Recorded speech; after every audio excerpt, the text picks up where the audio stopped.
प्रधानमन्त्री केपी शर्मा ओलीले सन् 2022 सम्ममा बाघको संख्या दोब्बर बनाउने प्रतिबद्धता पूरा गरिने बताउनु भएको छ। अन्तर्राष्ट्रिय बाघ दिवस 2020 को अवसरमा बुधबार सन्देश दिँदै उहाँले नेपालले प्रतिबद्धता गरे अनुसार नेपाल सरकारले तराईका 5वटा राष्ट्रिय निकुञ्जलाई समेटेर भूपरिधि स्तरमा स्थानीय समुदाय र सरोकारवालासँग समन्वय गरी बाघ संरक्षणका गतिविधि सञ्चालन गर्दै आएको उल्लेख गर्नुभएको हो। बाघलाई मात्रै बचाउन सके अरू धेरै प्रजातिलाई स्वत बचाउन सकिन्छ भन्ने मान्यता रहिआएको उहाँले बताउनु भएको छ। वासस्थानको नाश, बढ्दो मानव वन्यजन्तु द्वन्द्व, चोरी सिकारी तथा बाघका अङ्गको अवैध व्यापार, जलवायु परिवर्तनका जोखिम र रोग व्याधिले गर्दा बाघ संरक्षणमा चुनौती दिन प्रतिदिन थपिँदो देखिएको उहाँले उल्लेख गर्नुभएको छ। उहाँले बाघको आहारा प्रजातिका लागि आवश्यक पर्ने घाँसे मैदान र सिमसार लगायतका पानीको स्रोतको दिगो संरक्षणमा विशेष ध्यान दिन सम्बन्धित पक्षलाई आह्वान पनि गर्नुभएको छ। बाघ पाइने 13 देशका सरकार प्रमुखहरूले सन् 2022 सम्ममा बाघको संख्या दोब्बर बनाउने प्रतिबद्धता गरे अनुरूप नेपाल सरकारले तराईका 5वटा राष्ट्रिय निकुञ्जलाई समेटेर भूपरिधीय स्तरमा स्थानीय समुदाय र सरकारवालाहरूसँग समन्वय गरी बाघ संरक्षणका गतिविधि सञ्चालन गर्दै आएको छ। सन् 2022 सम्ममा बाघको संख्यालाई दोब्बर बनाउन नेपाल सरकार पूर्ण रूपमा प्रतिबद्ध छ। बाघको संख्या बढ्दै गर्दा बाघसँग द्वन्द्व बढ्न सक्ने सम्भावनालाई नकार्न सकिँदैन। त्यसका लागि सकेसम्म बाघ र स्थानीय समुदायबीच द्वन्द्व नहुने गरी बाघ पाइने राष्ट्रिय निकुञ्जको व्यवस्थापन गर्नुपर्ने हुन्छ। आउँदा दिनमा राज्यले वन्यजन्तुबाट पीडित परिवारलाई दिइने राहत रकमलाई समय सापेक्ष रूपमा वृद्धि गर्नेछ। राहत वितरण प्रक्रियालाई सरलीकृत गर्नेछ। द्वन्द्व पीडित परिवारलाई लक्षित गरी संरक्षणका कार्यक्रम सञ्चालन गर्नका लागि सम्बन्धित सबै पक्षलाई म हार्दिक आह्वान गर्दछु। त्यसै गरी बाघको चोरी सिकारी रोक्न र बाघका अङ्गको अवैध व्यापार नियन्त्रण गर्नका लागि प्रभावकारी रूपमा कानुनको कार्यान्वयन गर्नुपर्ने हुन्छ। कानुन कार्यान्वयन गर्ने निकाय बीचको समन्वय र सहकार्यले मात्र वन्यजन्तु विरुद्धको अपराधलाई नियन्त्रण गर्न सकिन्छ। जलवायु परिवर्तनका जोखिम र कोभिड-19 जस्ता महामारीबाट बाघ पनि अछुतो छैन।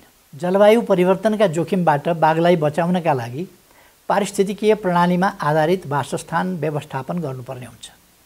मुख्य गरी बाघको आहारा प्रजातिका लागि आवश्यक पर्ने घाँसे मैदान र सिमसार लगायतका पानीका स्रोतहरूको दिगो संरक्षणमा विशेष ध्यान दिन सम्बन्धित पक्षलाई आह्वान गर्दछु।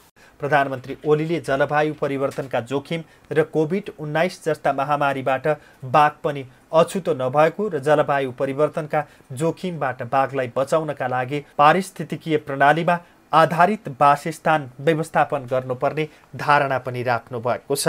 नेपालमा सन् 2010 मा बाघको संख्या 121 रहेकामा सन् 2018 मा 235 पुगेको छ।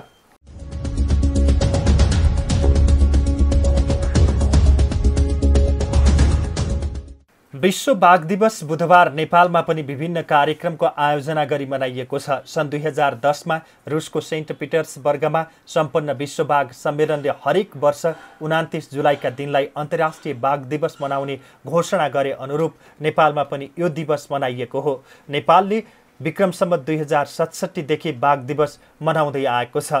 दिवसका अवसरमा राष्ट्रिय निकुञ्ज तथा वन्यजन्तु संरक्षण विभागले काठमाडौँमा विशेष कार्यक्रमको आयोजना गरेको छ। कार्यक्रममा वन तथा वातावरण मन्त्री शक्ति बस्नेतले बाघको सुरक्षित वासस्थानलाई विशेष ध्यान दिनुपर्ने अहिलेको आवश्यकता रहेको बताउनुभयो। मन्त्री बस्नेतले बाघको संख्यालाई सन् 2022 सम्ममा दोब्बर प्रतिबद्धता नेपालले गरे पनि बाघको संख्या सोचे जस्तो लक्ष्य हासिल नहुने हो कि भन्ने आशंका गर्नुभयो।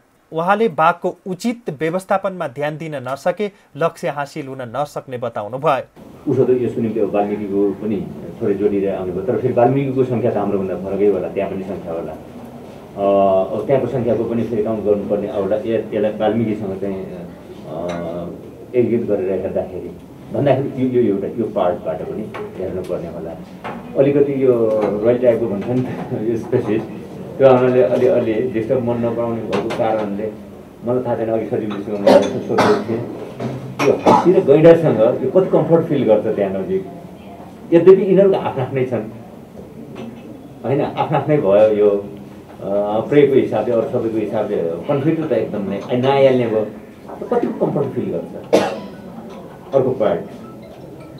अब हात्ती पनि त्यही छन्, गैँडा पनि त्यही छन्। सकेसम्म हात्ती र गैँडातिर जान नपऱ्यो हुन्थ्यो भन्ने भयो भनेपछि छेउछेउतिर अलिकति उतातिर पनि जाने भयो, हिँड्ने भयो।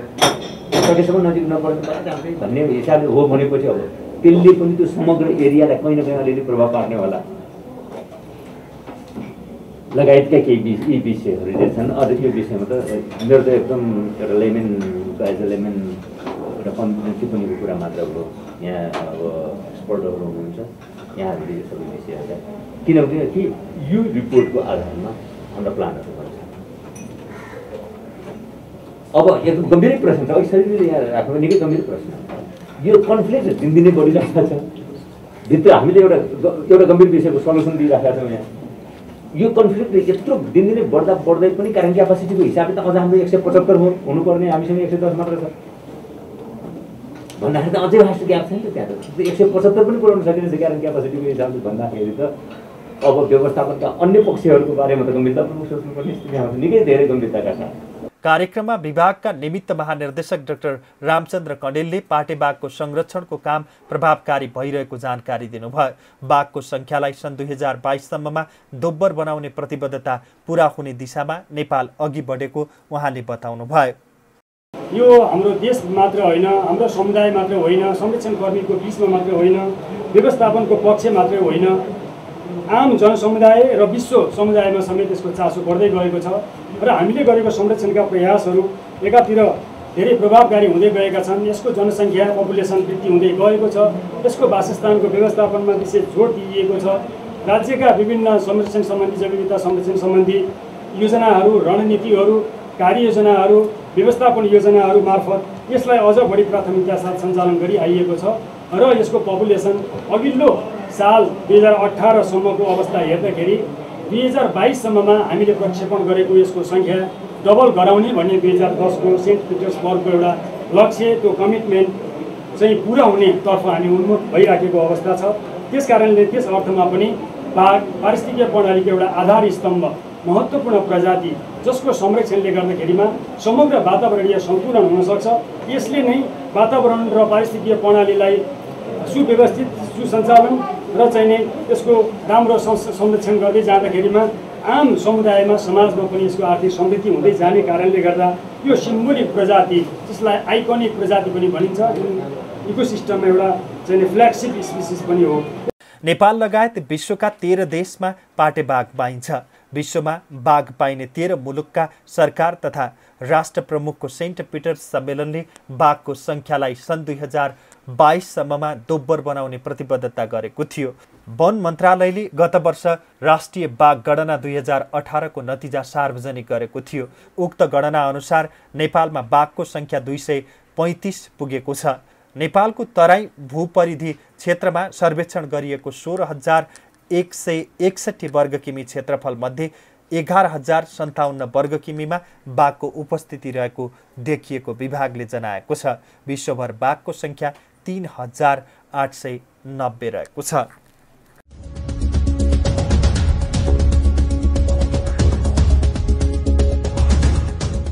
देशको मुख्य प्रशासनिक केन्द्र सिंहदरबारभित्र बुधबारबाट कोरोना परीक्षण सुरु गरिएको छ। सिंहदरबार स्थित विभिन्न मन्त्रालयमा कार्यरत कर्मचारीहरूको बुधबार कोरोना परीक्षणका लागि स्वाब सङ्कलन गरिएको हो। कोरोना सङ्क्रमण समुदायमा फैलिएको वा नफैलिएको बारे अध्ययन गर्नका लागि परीक्षण गरिएको हो। विभिन्न मन्त्रालयका बढी जनसम्पर्कमा रहने कर्मचारीको नामावली सङ्कलन गरी स्वाब लिएको हो। कोरोना परीक्षणको समन्वय नेपाली सेनाले गरेको छ। सिंहदरबारभित्र सेन्ट्रल क्यान्टिन र प्रहरी वृत्त अगाडिको खाली ठाउँमा स्वाब सङ्कलन गरिएको थियो।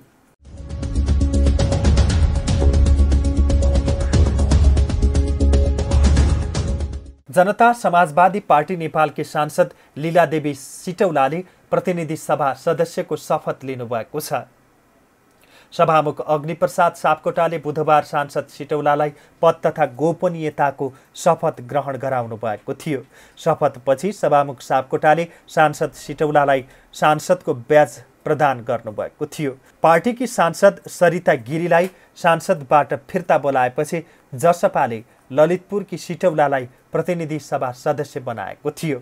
निर्वाचन आयोगले सिटौला सांसद निर्वाचित भएको घोषणा गरेपछि सिटौलालाई बुधबार शपथ खुलाइएको हो।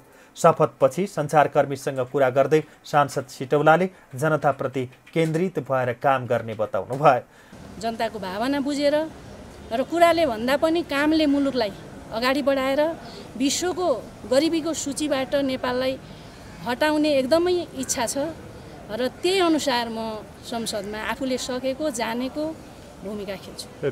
निर्वाचन आयोगमा समानुपातिक तर्फ पार्टीले बुझाएको बन्द सूचीमा सिटौलाको नाम थियो। यसअघि पार्टीको व्हिप उल्लङ्घन गरेपछि गिरी कारबाहीमा पर्नु भएको थियो। लिम्पियाधुरा समेटिएको नक्सा निशान छाप राख्न संविधान संशोधन प्रस्तावमाथि पार्टीले पक्षमा मत दिन व्हिप गरे पनि गिरीले अस्वीकार गरेपछि कारबाहीमा पर्नु भएको हो।